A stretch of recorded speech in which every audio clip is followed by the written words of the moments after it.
Olá, vamos à conversa desta quarta-feira, 1º dia de julho, Dia Mundial da Arquitetura. Só para lembrar que as cidades ficam bonitas por causa dos arquitetos. Eles dão um toque de arte, aí o prédio, em vez de ser um caixote sem graça alguma, se transforma numa obra de arte, fica bonito de se ver.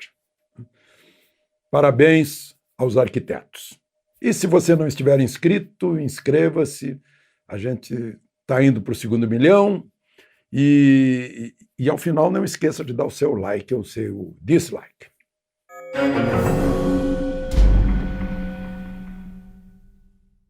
Bom, hoje a Câmara Federal confirmou em primeiro turno a votação do Senado sobre adiamento da eleição deste ano. Tem que ver um segundo turno, né? São necessários, no mínimo, 308 votos, porque tem que mudar a Constituição. E houve 402 votos, então quase 100 votos a mais. 90 foram contra. Então, lembrando, primeiro turno da eleição municipal, deve ser aprovado o segundo turno, claro, o segundo turno de votação.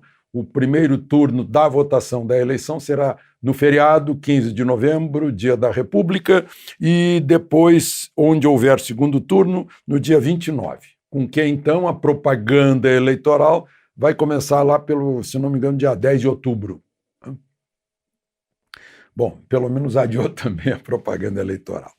E numa outra votação, aliás, numa outra decisão, né, Alexandre de Moraes, o ministro do Supremo, pediu mais meio ano, 180 dias, 6 meses, para o inquérito do fim do mundo, como chamou o seu colega, quase decano, ministro Marco Aurélio.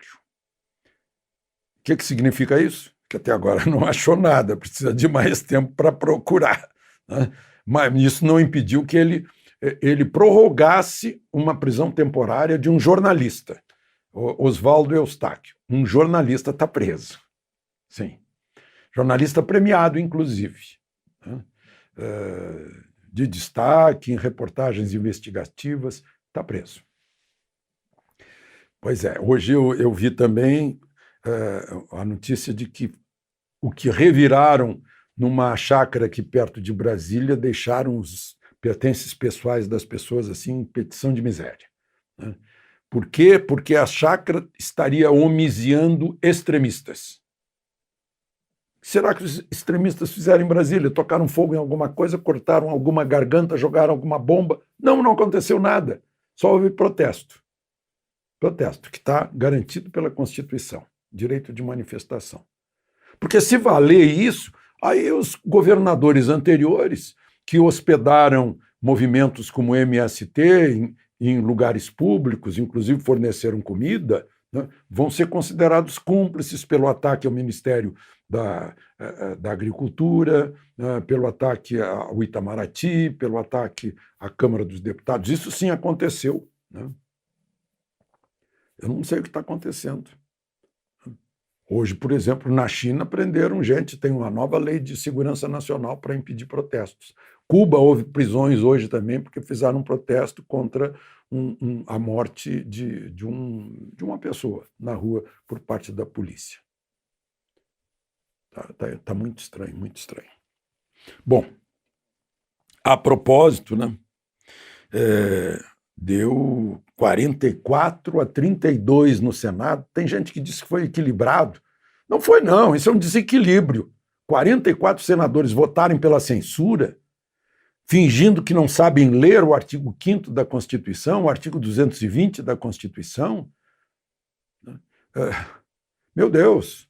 Então, é a lei da censura, projeto de lei da censura, que alguns chamam de fake news. Fake news é o nosso inimigo, porque está fazendo concorrência, as redes sociais estão fazendo concorrência para nós. Vocês entenderam por que alguns calam diante da mais aberta agressão à privacidade prevista na Constituição, a liberdade de expressão, né, garantida pela Constituição, liberdade de opinião garantidas pela Constituição, né? E o óbvio também, a Constituição não permite o anonimato. Não precisa fazer lei, mais lei para isso, já está lá, o anonimato não é permitido. Eu acho que,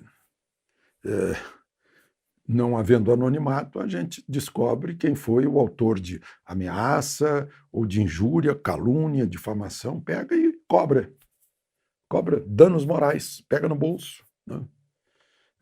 Interessante. E enquanto o Senado está fazendo isso, né, o ministro Alexandre de Moraes está correndo paralelo contra a liberdade de expressão, porque estão ameaçando, houve ameaças, ou o governador de Brasília, que é o caso da chácara, ou alguém do Supremo, né? Houve ameaças, sim, mas pegue as pessoas que fizeram ameaças horríveis, mas peguem, é fácil de pegar, está no Código Penal.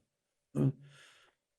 Passa um dia inteiro chamando o presidente Bolsonaro de genocida, ele não processou ninguém. Né? Eu recebo também, não bloqueei ninguém, não bloqueei o direito de expressão. O sujeito fazendo isso já mostra quem é, e mostra que foi atingido por alguma coisa, não está gostando. É o seu direito de não gostar. Né? Agora, quem é que vai decidir lá nesse projeto de lei que foi aprovado por 44 senadores? Quem é que vai decidir o que você pode receber ou não pode? O que você vai gostar de receber ou vai desgostar? Quem é que vai decidir se você não tem neurônio e é um incapaz de perceber que isso é falso? Alguém vai decidir por você? É uma ofensa. Achar que tem que... Não, eu vou proteger você, vou fazer um filtro porque eu acho que isso aqui é falso. Se for falso, a gente percebe. A gente não é trouxa, não. Se a gente põe notícia falsa, é fácil a gente... Pela própria rede, a gente dá uma pesquisada e vê que é falso. Eu não vou receber informação aqui e não vou checar. Né? Aí alguns vão dizer assim, poxa, mas não checaram, o Palácio do Planalto não checou o currículo do ministro da Educação, que não foi. Né? Falei ontem, né, da nota que saiu segunda à noite, mas os jornais só deram hoje de manhã, demoraram a ler a nota. Mas, enfim, é profundamente deselegante alguém, um professor, né, que é chamado para ser ministro da Educação, que apresenta um currículo, vamos duvidar do currículo dele, né, vamos investigar. Imagina se duvidasse. Vocês já imaginaram a gritaria que ia dar, né? Estão investigando só porque ele é Silva. Né? Ia ter uma coisa assim. Né? Mas, enfim, é preciso... Se a pessoa é chamada para um cargo de confiança, é preciso confiar. Né? Mas aconteceu. Né? Somos todos humanos. Aconteceu. Bom, vamos em frente.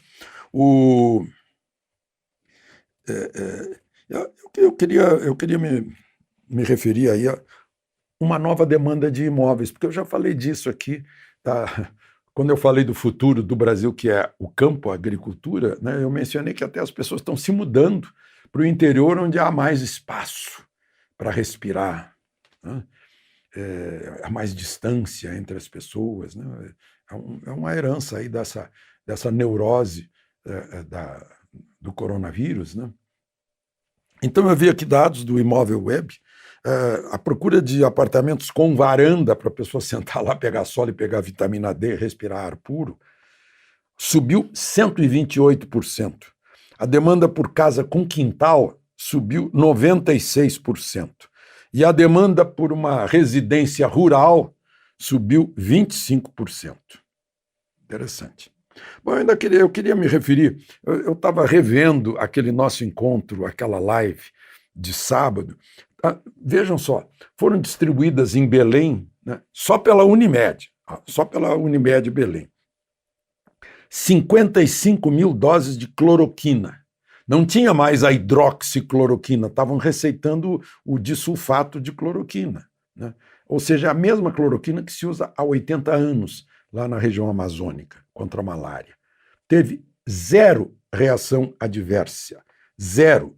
Ninguém que recebeu, nenhuma família que recebeu relatou alguma arritmia. Né? Inclusive em Anajás. Anajás é o lugar onde mais tem malária. Todo mundo usa cloroquina por lá, praticamente. E nunca houve registro em Anajás, dessas últimas décadas, da tal de arritmia cardíaca. Só para registrar, isso é dito por uma diretora da Unimed lá de Belém, que acabou perguntando, né, a doutora Vânia Brilhante, onde estávamos? Esses anos todos que usávamos a cloroquina, onde estávamos? Estávamos na Lua porque agora virou perigoso? Quem é que está botando na nossa cabeça isso? Aí eu fico perguntando qual é o pior, né? Se é o corona ou se é o factoide, se é a mentira com alguma intenção. E, por último, eu acho que muita gente ouviu a doutora Raíssa Soares, de Porto Seguro, fazendo um apelo dramático, e eu mencionei aqui, ao presidente da República, porque lá está faltando a cloroquina. Os municípios limítrofes e do sul da Bahia estão se dirigindo para lá para tratamento. Né? O presidente ouviu e ligou para ela. Né? Ela deve ter levado um susto e vai receber a cloroquina. Queria terminar com esse registro, porque está cheio aí de médicos e médicas que são heróis nessa guerra. E como estamos em guerra, temos que usar a munição de que temos. Né? E essa munição está aí à disposição, e quando não houver, a gente tem que botar a boca no mundo, como fez a doutora Raíssa Soares. De Brasília, Alexandre Garcia.